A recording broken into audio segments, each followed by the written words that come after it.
It's John out here with you. It is Friday, December 24th. It is Christmas Eve. How's everybody doing out there today? This is going to be a very special playthrough of Streets of Rage 3 / Bare Knuckle 3 on the Mega Drive and Sega Genesis. As I mentioned before, with the Sega Genesis Classics on the PS4 and Xbox One, or the Anniversary Collection that was on PS3 and 360, now I have a chance to be able to play this stuff without doing it off of an emulator and then uploading it like I did with Streets of Rage 2. So this is pretty much going to take you all the way through the entire game. My commentary is probably going to cut out somewhere between the Mr. Y fight, which is the last fight in the game, and then the credits roll and all that. So I'm going to try to keep you company throughout this whole playthrough, and as always, let me know what you think. Facebook.com/TBUGunslinger, Twitter @JohnRyanot. When I did the Streets of Rage 2 playthrough, I kind of went into a little bit of a history lesson and give you my thoughts on that and my experience with the game and things like that. And I kind of want to go ahead and do a little bit more of the same, and just tell you why I think this game is good, and then maybe cover some of the controversial stuff that was in Streets of Rage 3 as well, or Bare Knuckle 3 at that, because this game was censored in the United States. So let's talk about that in the time period first. So you had the initial Mortal Kombat on the Sega Genesis. You had to enable Blood with the Code with the famous Abacab code, and then for the Super Nintendo, you had no blood, and you had fatalities and everything else that was omitted. And whether that was a curious decision at the time, and whether or not you had those court cases that were just completely crazy, and you think about that because before then, when The Simpsons were on TV, before South Park, before some of these other things, man, it certainly seems like everybody had their panties in a bunch, didn't they? Especially when it came to Mortal Kombat. So Streets of Rage 3 was a little bit interesting in that regard as well, because you have supposedly, if they want to call it that, metrosexual character, if I'm being nice, with Ash at the end of stage 1. So instead of it being like a normal Garcia or Carlos, like the guy with the red hair, it would be some effeminate man. So that was put in the game with the funny music that was across the line. And then what else was there in this game that was a little weird? Besides that, there might have been a couple palette swap changes and things like that. But I mean, to be honest with you, I don't really see why all of that stuff would be censored in the United States. But considering, like we said, with Mortal Kombat and some of the other stuff before that, I guess in that time period, I mean, these kids are going to laugh at it now, but I guess at that time period, things would kind of make sense. So, thinking about Streets of Rage, we talked about 1, 2, 3, and now 4 that just came out recently. Finally, we got something really good to look at for 4 as a revitalization to the series. It's a side-scrolling beat-em-up, as you see on the screen, centering the effects of ex-police vigilantes trying to rid a fictional American city of crime, things like that. That's pretty much the description that you get. There really isn't much of a story. It's always between Axel Stone and Blaze Fielding trying to get rid of Mr. X and get all that stuff done. So the interesting part of this is the beat-em-ups that you had around the time. You had those crappy NES ports of Bad Dudes or Urban Champion on the NES, where you just punch the guy in the sewer over and over and you slowly advance across the town. Things needed to get a little bit more inventive as far as the graphics, as far as some of the things that you see in the arcades, like the Simpsons arcade game, which everybody seemed to love. But you wanted to get a piece of that on home consoles, on the Sega Genesis, on the Super Nintendo. So one of those things, whether or not you played the Super Nintendo as a kid or you played the Sega Genesis, there was 2 essential beat-em-ups at the time that went back and forth against each other. It was the Final Fight on the Super Nintendo from the Capcom side, and it was Streets of Rage from Sega. And both of them were really good in their own right, but the interesting part was Final Fight, normally I think it was Street Fighter 89 in the tech demo, that came out, but it was a one-player game. Streets of Rage comes out pretty much shortly after that. It's a 2-player game on the home console. So here's one of those effeminate things that was taken away But you know what? Who really cares? I don't really think it's that controversial. We'll see what happens with the YouTube video and all that, if it gets taken down, or some of the things with the music and all of that. But that was really controversial. I don't know about that one, guys. I don't follow. But I guess the time period is a time period. So again, Final Fight and Streets of Rage. It was either you played one or the other, or if you had the friend that had a Super Nintendo or Sega Genesis or vice versa, you're able to play both. And I hear a lot of people say that they like one or the other. I think Final Fight's pretty good. Capcom's done a good job, but Streets of Rage came out swinging, having 2 players to be able to play at one time, which was really nice. But I think after that, between the first Final Fight and Streets of Rage, you go to Final Fight 2 and Streets of Rage 2. Both are really good games in their own right, but I think at that point, Streets of Rage 2 is probably one of the quintessential best beat-em-ups of all time. As always, let me know your opinion on that. But it pretty much changed the way the landscape of everything was. Like, the graphics are more modernized like they are right now. The music is absolutely fucking outstanding at that point. It's just iconic as hell. And it's just one of the best side-scrolling beat-em-ups of all time. And honestly, I said I liked Streets of Rage 3. I'm one of those ones that's probably in the minority, because I like the added movesets and some of the things that you can do. But Streets of Rage 2, for a lot of you, is the best beat-em-up of all time, and I don't blame you, and I'm not going to sit here and try to argue it. It is one of the best games ever released in that genre, and probably one of the best games on the Sega Genesis, let alone the best game of an era of a console of all time. Even as good as the Super Nintendo was, with a million RPGs and things that they had, and Metroid and Mario and all the other stuff that they've always had, Super Nintendo was great, but it didn't have Streets of Rage or Streets of Rage 2 and 3. So, the first 3 games in the Streets of Rage adaptation were released between 1991 and 1994. You talk about Axel, Blaze, and Adam in the first game, or now you have, in the second game, Axel, Blaze, Skate, the younger brother of Adam, and then you add Max the Wrestler, who was Axel's friend, and then in the third game, you have Axel, Blaze, Skate again, and Zan, another friend of Blaze and Axel. But the interesting thing about Streets of Rage 3 is there was also hidden characters and some other kind of stuff that you could find, which was always really fun. So in Streets of Rage 3 there was a little bit of Easter eggs, and you'll see that toward the end of this section of the street area of Stage 2, when you fight against Bruce and Rue the Kangaroo, or Victory as it's called on the Japanese side. So if you end up not depleting all of Rue's life bar, once you go have to continue, which you won't see in this, I only die a handful of times here, but once you see the continue screen, you can select Rue if you don't end up taking him out on Stage 2 at the end of the street. He's another character that you can access. And there's also a couple other secret characters that you can access, but you do need access of a Game Shark, a Game Genie, or anything else like that to unlock Ash that you just saw on Stage 1 of the dock. Or you can unlock another Shiva to use, or some variations of the code of Axel with different movesets, and Skate with completely different movesets, which is really, really cool. And I think this is one of those games that, even if you don't consider Streets of Rage 3 to be the superior of all of the series, I think it definitely goes without saying, in my opinion, that 1 is the weakest entry, although it is the first of its kind, especially on the Sega Genesis, which you gave it bonus points for that.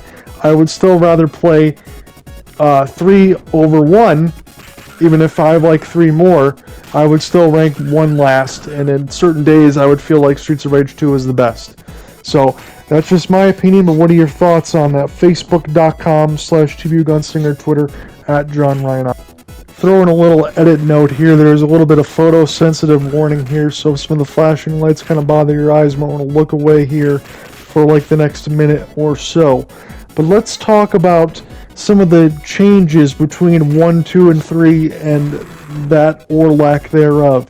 So, in the first Streets of Rage, as I said, a multiplayer game, the first of its kind in comparison to Final Fight, if you press the A button on the Genesis controller, it would call the police that would do a screen-clearing attack, which was very useful if you were surrounded by a ton of enemies or bosses or things like that. No, you couldn't really walk that quickly. It was kind of slow, you know, some of the jumps and everything else were slow and the movesets were a little limited. But it was cool at the time to be able to do that, especially when you were playing a multiplayer game with your friend and you got to the end and you could choose to be Mr. X's right-hand man, or you could duke it out together and fight evil. So that was really cool. That was a nice little twist ending that they had. And also, if you selected wrong, I think it would put you back down to like stage 6 and you'd have to fight your way back to the boss again, which was a mean and nasty trick. But it was a really damn good game, all things considered. Although, like I said, probably was not the best in the series, but it is what it is. Now, that's Cupcake Pain right there. I see it on the screen and can't pick it up. So, for Streets of Rage 2, I guess maybe there is a lot to live up to, depending on how much you think about the first game. But it completely blew me away, as I mentioned, with the music and story and setting like that. It was really, really good just to see it completely change like that and just revolutionize the genre, in my opinion. I think it's one of the best ones of all time.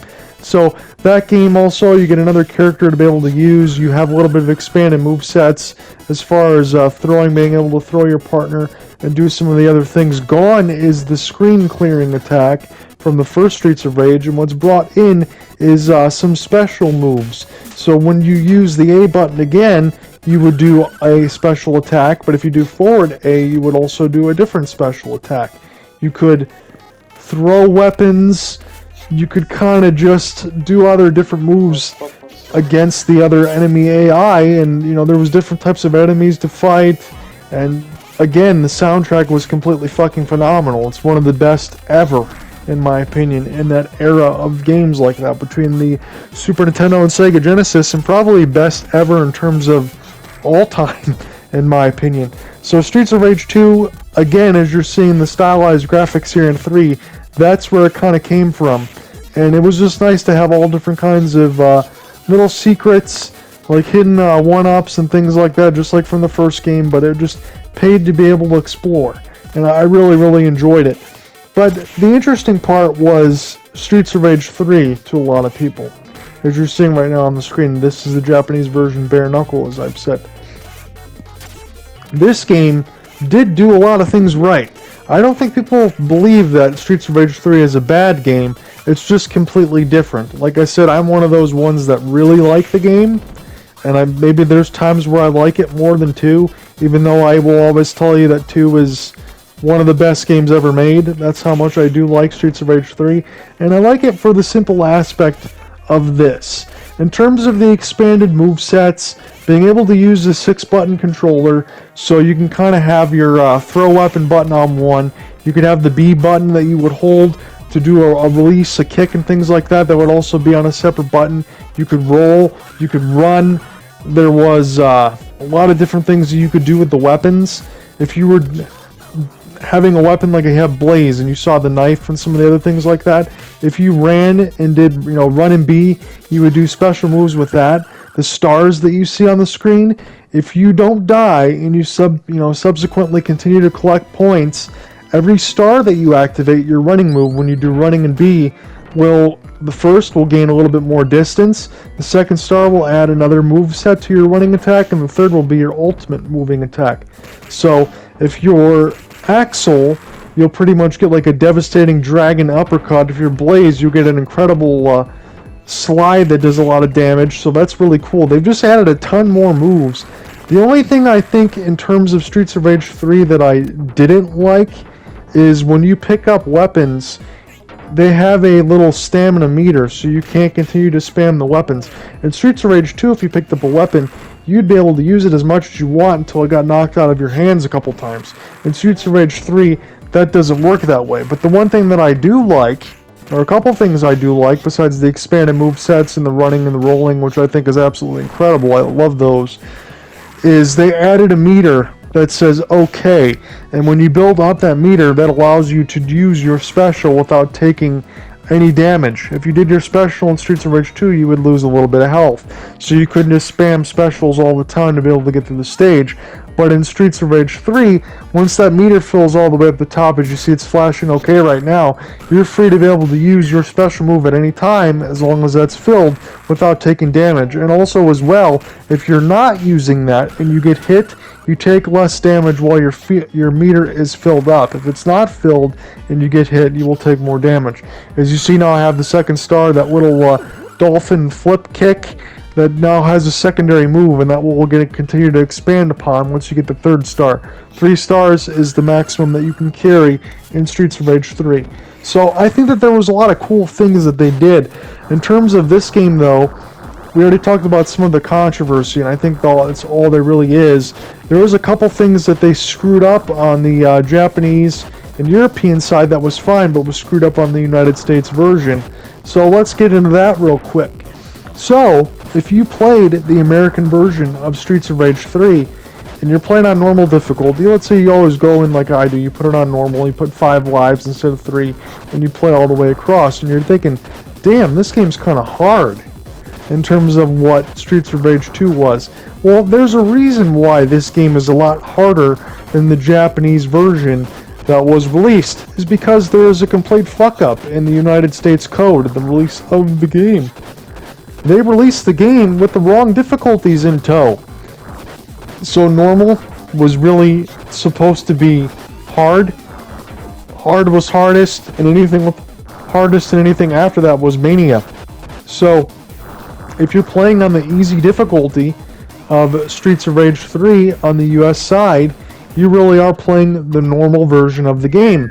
And the funny part is, if you play on easy in Streets of Rage 3, and you try to get to the end of the game, you will notice after you fight those Yamatos and after you get into Mr. X's lab to go fight the fake Mr. X robot, you will notice there will be a thing of a glass breaking in the movie theater, and you get some somber music and the game is over. And I'm thinking, damn, as a kid, this game's really short and it's also really hard. Why is that? I didn't really know until after, like I said, this game comes out in 1994? You look at this again, 93, 94. I didn't really know at the time when I first rented this from Blockbuster Video in 1994 as a young kid, so I'm thinking I'm probably 7, 8 years old. I didn't know that you had to play on the normal difficulty in order to see the entire game. So I never really got to see the entire game until I was like 10 or 11 years old. Because this was one of those frequent rentals that I had, and for good reason. I played a lot of Streets of Rage, whether it be 1, 2, and 3.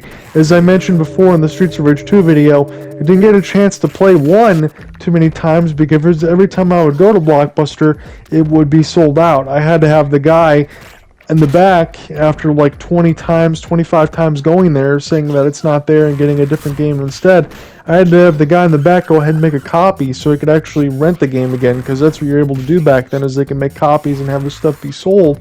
I don't know how they do all that stuff now, because there really isn't a lot of those rental places anymore. You know, I miss Blockbuster, Family Video, all those kind of ones, all the local ones there.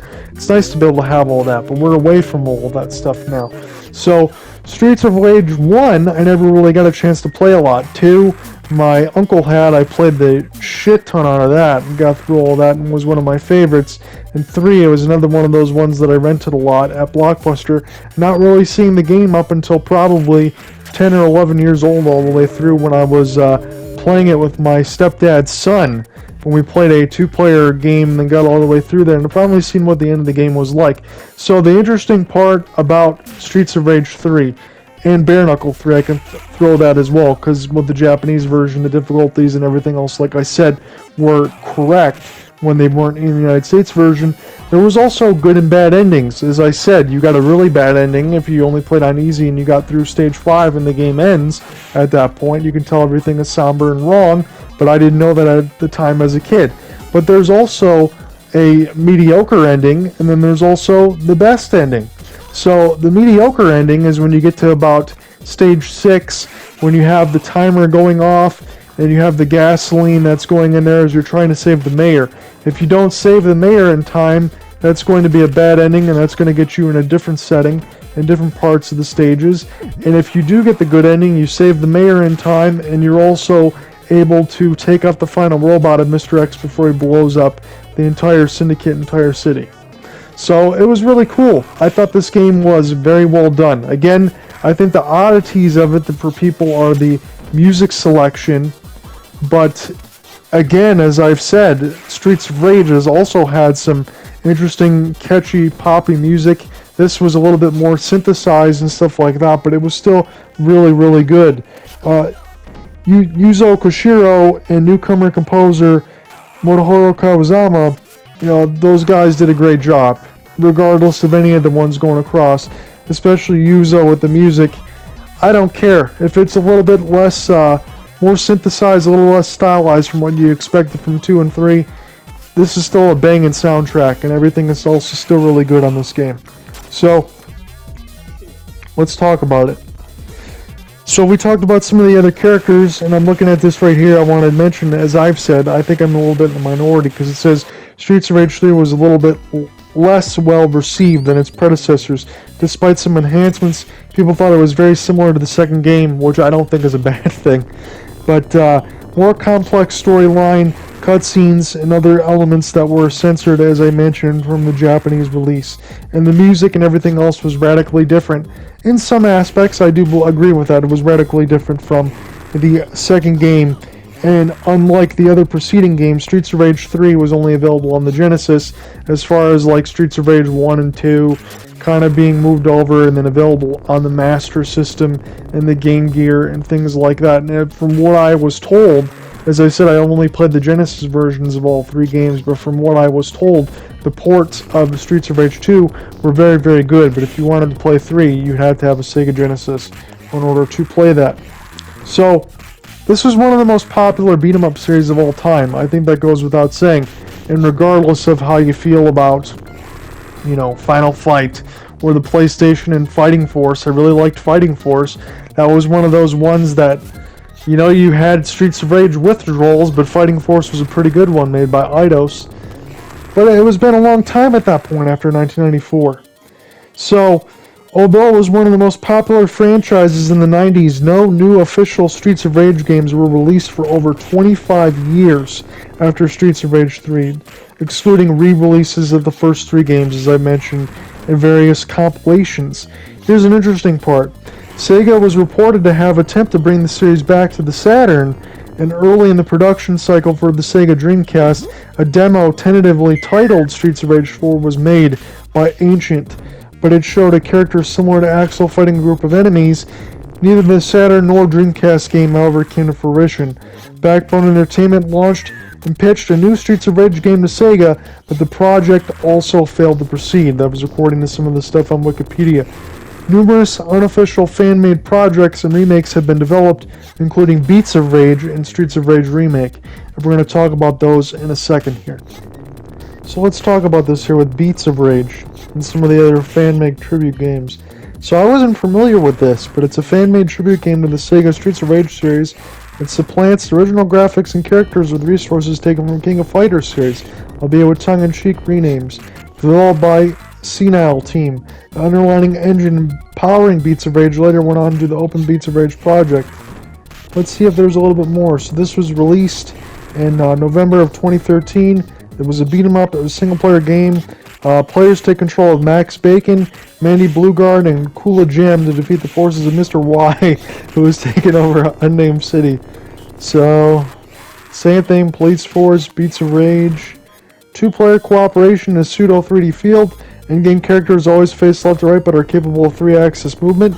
Player characters are mechanically similar, sharing the same techniques and fighting abilities. Other than the visual appearances, only slight differences in movement, speed, hit points distinguish them.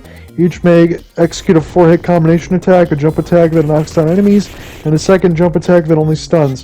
While walking in their opponent without attacking or getting hit, the player will initiate a grapple, allowing execution up to 3 hold attacks or a throw. So, it sounds pretty similar. So, let's see if there's a little bit more information on it.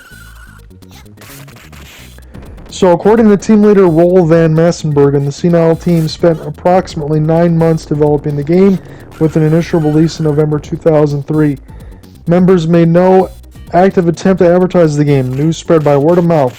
The game was quickly ported to other systems, resulting in a popularity increase sufficient enough to take down mirror hosts such as Dreamcast scene within 24 hours. That's interesting.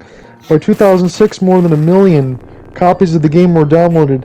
On unexpected popularity, the team member Jordan remarked, "You should know that we just made it for fun.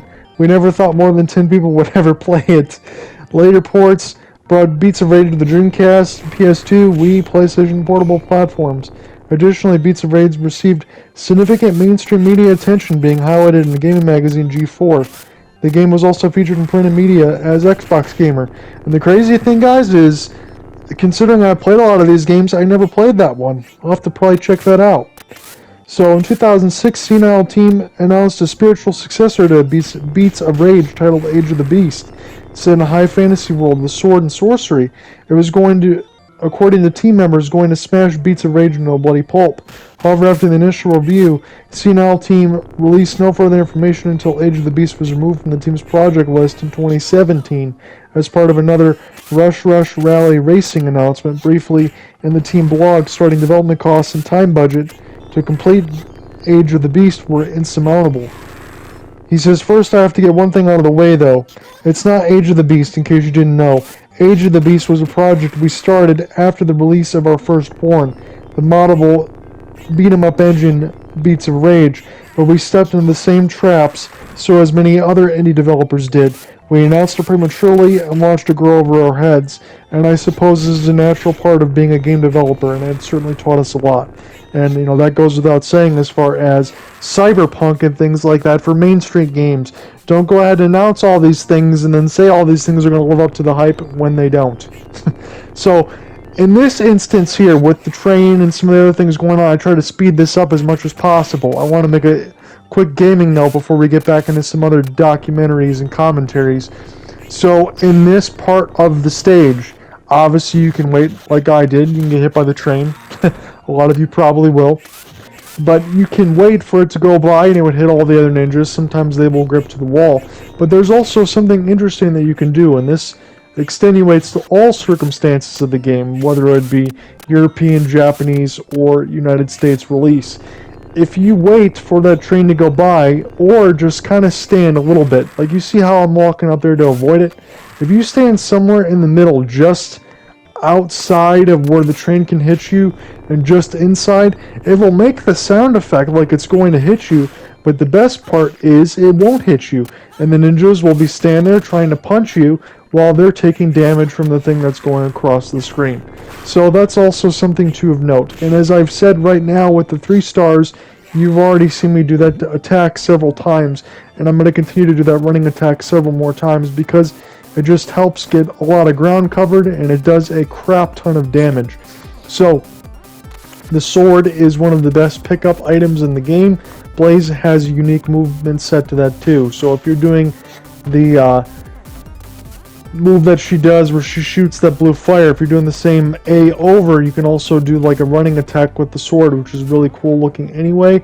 And that's another one of the adaptations that I said that I like about Streets of Rage 3, is you can't attack these guys in the corner unless the train's coming after them. That you can do running attacks with moves, and all the other subsequent move sets are really, really good, and they're added to in this game, and I do like that aspect of it. So anything else here on Beats of Rage before we call this one a night? So Open Beats of Rage development centered around a loose coalition of individuals into 2006 when some other teams joined the project. C-based scripting engine, Ultimate 2D engine, and the most powerful 2D sprite-based engine in the world. OpenBLR is royalty-free, and its licensing model allows authors to create commercial games, although authors are asked to mention the engine of a splash screen or some similar manner. Pretty cool. I never knew about that one, guys. Did you know about that? Beats of Rage, the open source project. If you want to know more about that, or you want to see me end up playing it if it's still online, just let me know. I'll leave some comments in the section. So here's a couple other things that I want to talk about before we get into Streets of Rage 4. So this is the one that I played, and this was made by Bomber Games, and this was some subsequent lawsuits from the Spanish company, from Sega. They wanted them to take it down, but it was the Streets of Rage remake made by Bomber Games. And I know that there was a lot of different patches and versions out there, but essentially what Streets of Rage remake was, and I know I talked about that a lot in the Streets of Rage 2 video, but I do need to briefly mention this again now. Streets of Rage remake was the Streets of Rage game that we never got, that we were sitting there waiting for until 4 came out, a subsequent 25, 30 years later. It certainly feels like Streets of Rage Remake was a game that Sega could have made, they didn't want to make, so it was up to the community and Bomber Games and all those guys to get the job done. If you do end up finding a mirror or a source or anywhere else that you can end up playing it, I highly, highly encourage you to play it. Because what it does is it combines elements of all 3 games, and then allows you to play characters from all 3 games, and then also have a shop where you can get like new modes, new movesets, new characters, so you can play as Mr. X, you can play as Shiva, you can play as the Whip Girls, you can play as Rue, you can play as some of the other concept characters or some of the beta characters that were available in terms of having a Game Shark or a beta Streets of Rage 2 or the beta Streets of Rage 3. It combines every element, it combines every option of it as well. So if you want that OK meter in Streets of Rage 1, where you're able to do moves and also call the police. If you want to be able to call the police in 2 and 3, you can also combine that as well. You can turn off the time limit. You can, like I said, add the meter in there. You can be able to roll, run, jump, all the other things to your heart's content that you couldn't do in some of the other games that you can do in the remake. You can combine all the rules, or you can take away all the rules as much as you want to. So with all of those avenues, Streets of Rage Remake also adds something that's very, very cool in terms of having branching paths. So you know how pretty much you go from subsequent stage to stage, and you get your score and the timer and everything else across, and then you go to the new stage? Well, when you're playing the remake, you can go from branching paths that will take you anywhere between Streets of Rage 1, 2, and 3 stages, as well as new stages, and then also take all of those branching paths and add vehicle exploration as far as those little wave runners and things like that, running on the sea in different areas like that, and then also remaking and remixing all of the music and making it as good as it's ever been, even better. So I absolutely implore you, if you can find a way to play that on your PC, play Streets of Rage Remake. It is the best thing ever made, and that's even better than all of these games, including Streets of Rage 4, which I want to talk about right now. So, the first new official entry since the Sega Genesis was Streets of Rage 4. It was announced in 2018, and as I mentioned before, and looking at some of the stuff online, there was also rumors that I heard of at the time, and I know that we just read about it, but there was rumors that I heard of where my friends were saying, boy, this game might be coming out for the Dreamcast, Streets of Rage 4, look out. Holy crap, PlayStation 2, more rumors on Streets of Rage 4, but nope, never ended up coming out at that point. So it was announced in 2018, it was released in 2020, taking place 10 years after the events of 3. The game was developed by Lizard Cube and Guard Crush Games, and Dotemu, who previously released the remake of the wonderful Wonder Boy 3, The Dragon's Trap. If you haven't played that one's really damn good too. So, there's a spin-off game based on the Yakuza series. Streets of Kamurocho was released as part of Sega's 60th anniversary celebration, developed by Untitled Studios and available for Windows via Steam on October 17th through 19th. Some of the other stuff in there. So, Streets of Rage 4, in terms of playing it all the way through and all of that, I did a review on that as well if you want to go ahead and check that out, or maybe I'll link that after this video is over. I thought it was absolutely incredible. It was one of those things where I saw some of the reviewers and I had to honestly scratch my head at this, guys, because I don't know what else you would expect them to want. As far as, we're big fans of this series, you and me and everyone else are big fans of this series, and you have reviewers going out there saying, it's too similar to the first 3 games, and the music and everything else kind of sounds the same. I really don't understand that we're doing all this time. Isn't that what everybody else wanted?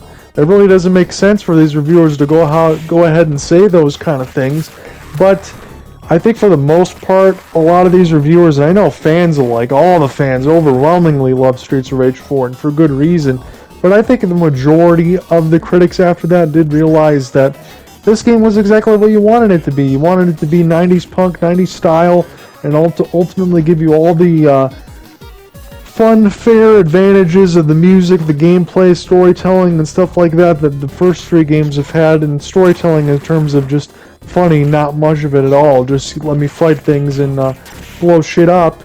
And that's pretty much what you got in Streets of Rage 4. And the coolest part was, they added some guns and other things and stuff like that that you thought that they would have in the first three games that they had in 4. You had grenades and things like that. The music, especially when you get to the art room stage, I think was like the 4th stage in Streets of Rage 4, I absolutely loved it because it had a little bit of Castlevania mix to it, but also had some Streets of Rage beats. I thought they did an excellent job, and much like the excellent job that Sonic Mania was when that was kind of a rebirth of the first 3 Sonic games as well as Sonic and Knuckles, Streets of Rage 4, Blizzard Cube and Dottie Moo and some of those other guys in there was great. And it was really one of those things that you've been waiting for a long time. You just wonder why it took Sega and all those guys that long to go ahead and make a successor to Streets of Rage. Because again, as we talked about it, whether it be Final Fight or Knights of the Round on the Super Nintendo and Capcom or all those other kind of beat 'em up games, why did it take so long for the 4th game to be announced after the first 3 games were really, really, really good? I mean, there really is no other way to say it. All 3 of those games were really good in their own right. I don't understand why it took so long. So, if you didn't know, I didn't know this here either, but we'll just go through this pretty quickly. There was also a comic strip, a lot of Sega stuff. The Sega, voiced by Jaleel White, of Sonic the Hedgehog and Tails and things like that. There was a cartoon show, but there was a comic strip of Streets of Rage. It says in here the music we talked about was already critically acclaimed. You had different experimental stuff with dance music, electronic music, house, techno, hardcore, jungle, ambient, breakbeat, jabber, noise, trance, all different kinds of stuff. So it was using the Yamaha FM synth sound chips of the Sega Mega Drive and the NEC PC-88 computer, along with Koshiro's own programming language. And everything succinctly, and I really don't know how to explain this any better, but everything from Streets of Rage sounds uniquely Genesis.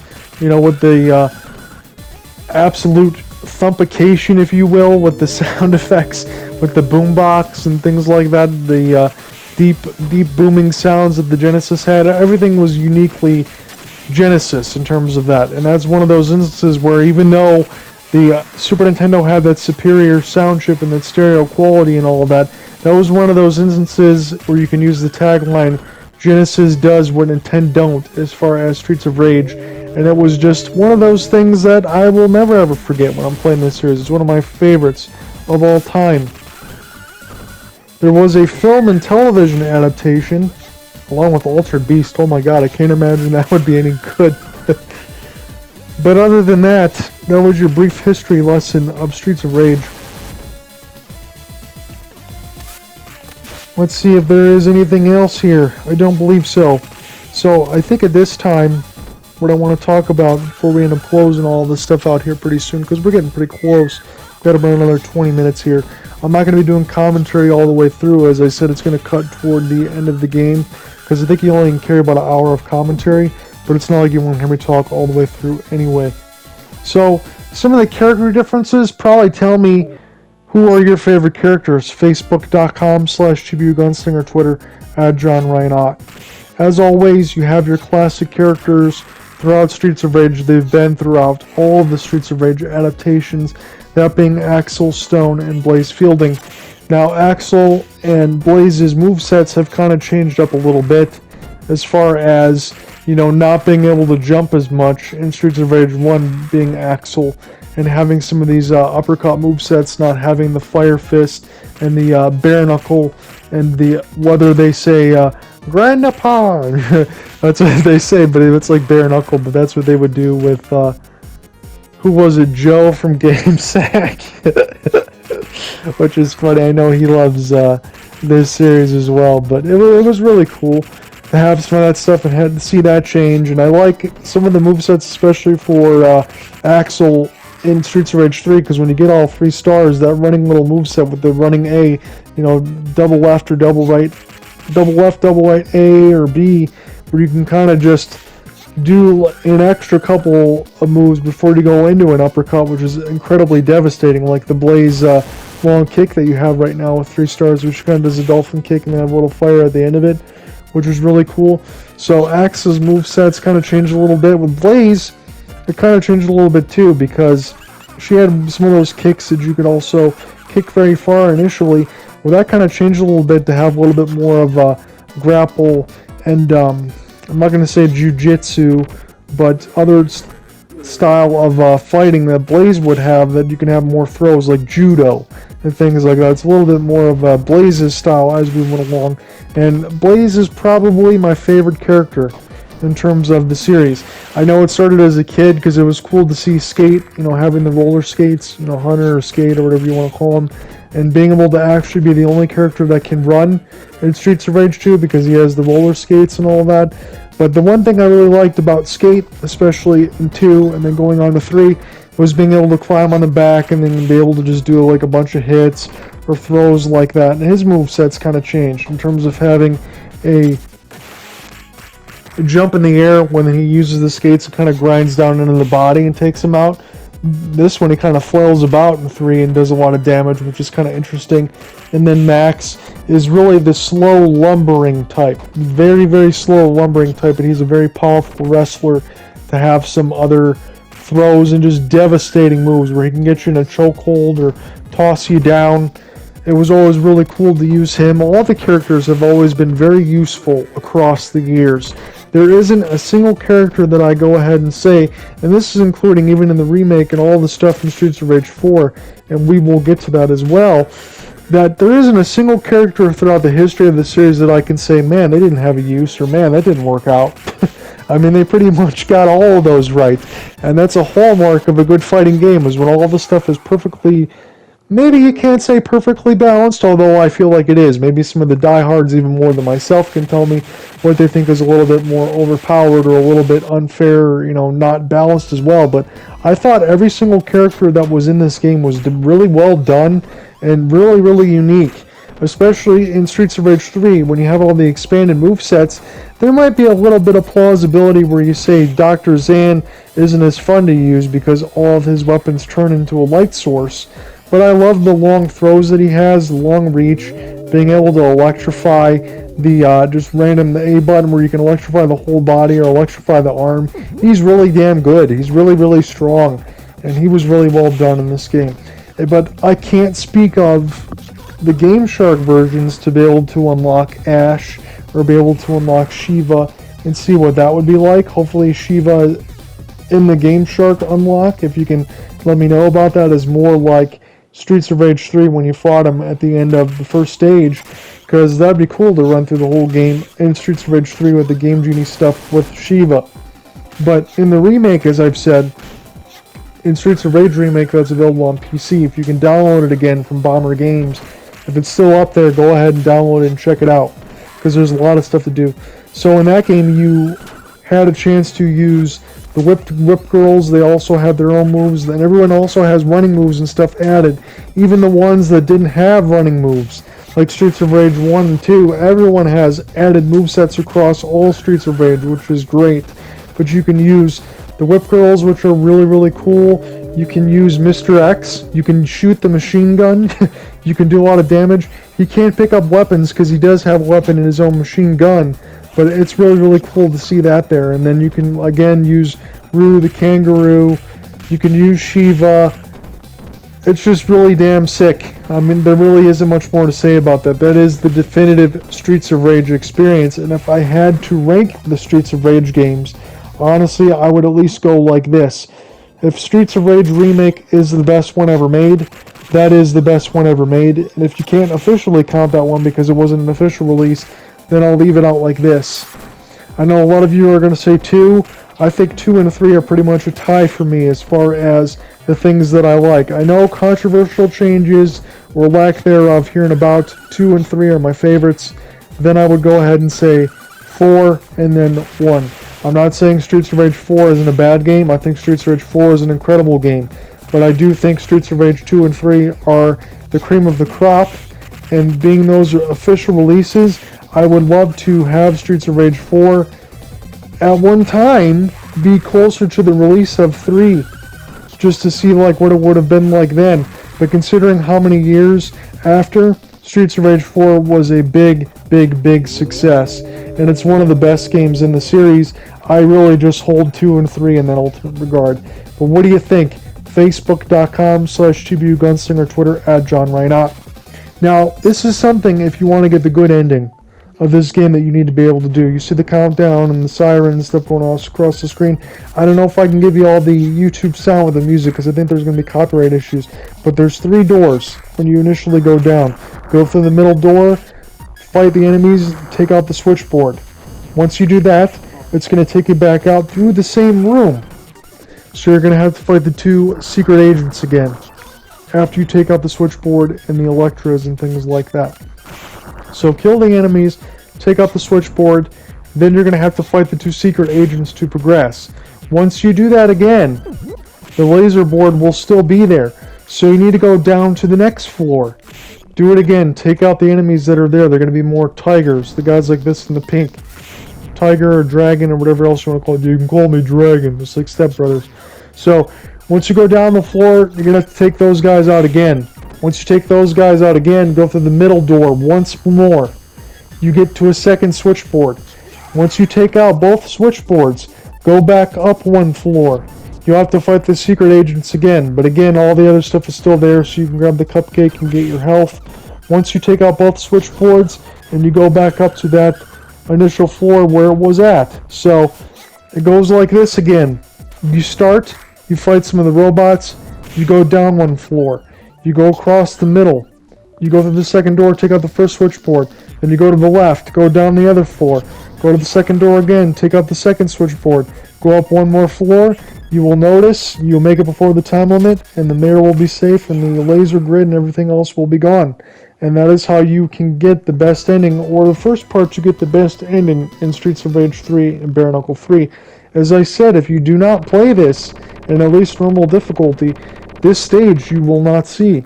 You will see after you fought that robot Mr. X that laughs at you when you shoots rockets and gets hit by the machine gun like I did, or you get zapped, that you will get the movie theater screen where Mr. X will be laughing at you and crush the wine glass.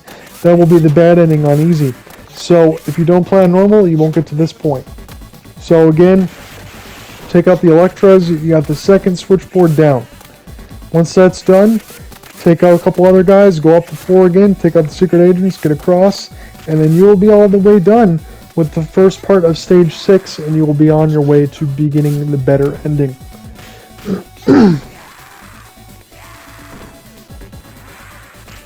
So who are your favorite characters in Streets of Rage? Whether it be 1, 2, 3. Is Streets of Rage your favorite beat 'em up of all time, or are there some other beat 'em ups that I missed that you really love to play? Let me know. Facebook.com/TBU Gunslinger, Twitter @JohnReinot. How did you first play this game? Did you rent it from the video store? Did you buy it when it came out in 91, 92, 93, 94 in those time frames? Did you play it on the initial Genesis? Did you play it on a Model 2 Genesis?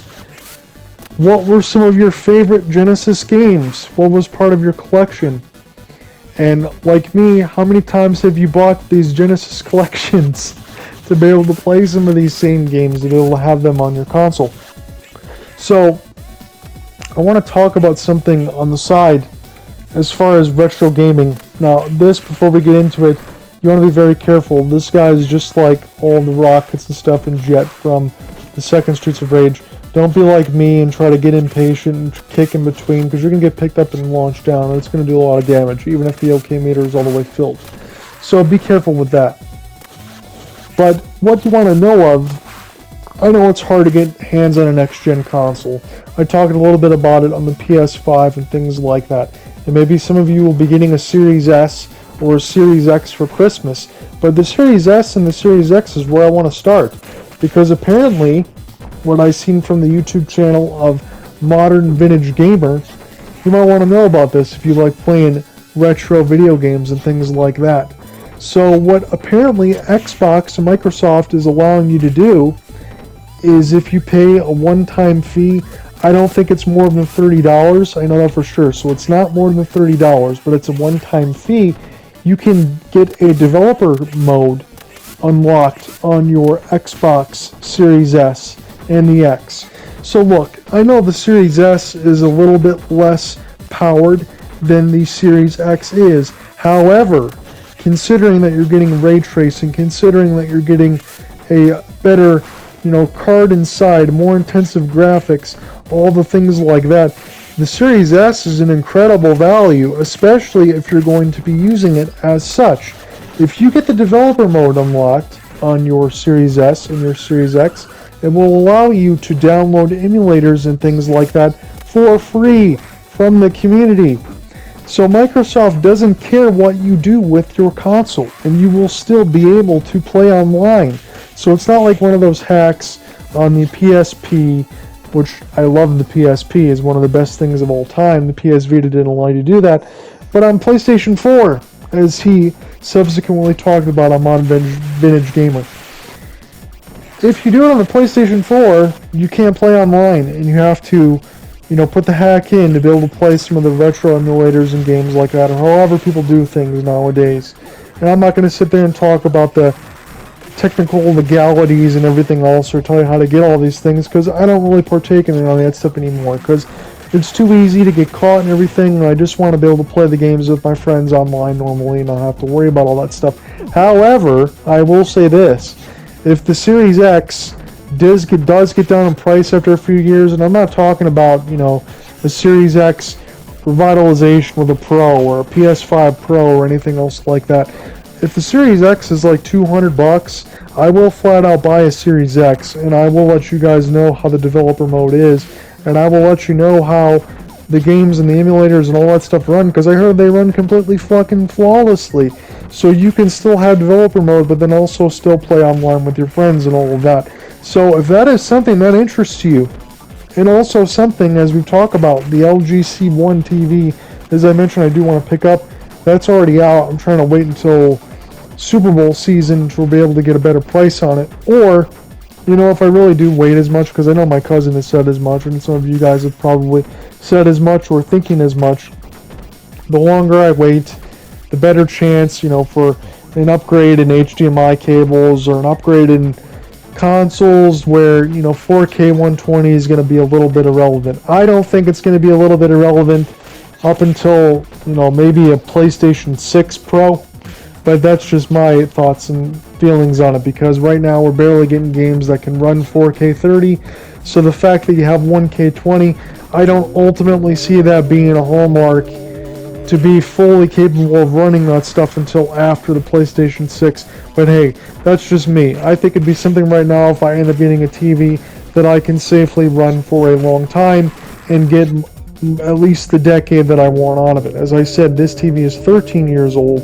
I wanted to get something that could at least give me a little bit of future proofing at my price range that I was kind of thinking about, like $800 to $900. I know right now the LG C1 would be like $1,100 after tax.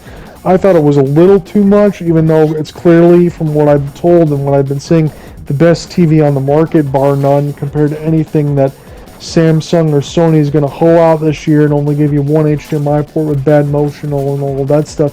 The LG C1 seems legit, but I am waiting for that to get down in price. But what I am saying to you is, if I had the LG C1 and I got the Xbox Series X on a little bit less of a price, not only, because I know a lot of you are probably already using Game Pass and playing Forza Horizon 5 or Halo Infinite and all that stuff, not only would that allow me to play all of those games on Game Pass and not have to buy everything like you do on the PlayStation, also I would have access to emulators and things like that, and the Series X is a lot easier to take with you than the PlayStation 5 with the big face plates and the little stupid stand that's on the bottom of it. Like, I love the PlayStation 5, as I said, but there's a lot of things and stuff that I would change. I do love the fact that Microsoft is being a lot more consumer friendly. So where I thought the Xbox 360 was incredible, the Xbox One was a little bit of a step back as far as the TV box and always had to be on and getting the Kinect forced down our throats. But it certainly seems like Microsoft has listened to a lot of the fans and a lot of the consumers and made the Series X an incredible console. Granted, I know that there's not a lot of Xbox exclusives out right now, and a lot of things that you can get on PC.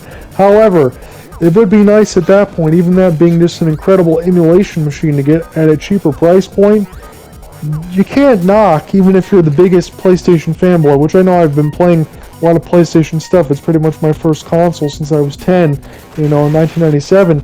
But like I said, I love the Xbox 360, and man, I'm just telling you, Series X might be something, even for PlayStation guys, or even just people that play a Switch, considering all the other things that you can do, and still be able to use your console as the way that it's supposed to be. That's great. So keep an eye out on that. So I hope you guys do end up having a really great Christmas, and I hope you do end up having and finding all the things that you want. And if you really are trying to find those next-gen consoles, you're not going to get as lucky as I did with the second batch of releases and things like that. I'll be able to get it on release day because everybody's hoarding all of that stuff. However, I was able to stand in line and get it at GameStop. They don't have a lot of those anymore. But if you do follow those trackers, if you follow Wario64 on Twitter, if you follow some of these other guys and these store trackers, you can find one. But I encourage you, if you do want to go ahead and try to get one of these consoles, do not ever pay more than retail, because it's not worth that kind of money. These consoles are a lot of fun, and some of these games are a lot of fun. But even as I said, even between Ratchet and Clank, Returnal, Demon's Souls, Spider-Man, Miles Morales, all that, a lot of these exclusives, and I'll throw MLB The Show in there because it would still be MLB The Show if MLB didn't force it to get released on Xbox for Sony to lose the exclusivity rights. All those Sony games are excellent. But even that, as it is, and even as good as the DualSense is, I'm telling you guys, it's really not a world breaker. It's not one of those things that you're going to need to spend more than $500 for, and even less if you get the digital versions. And I can't tell you how to spend all of your money, and nor would I ever. But I will say one thing to you. Do not get the digital version of the PlayStation 5 just to try to save a couple bucks, because you know what's going to end up happening to you?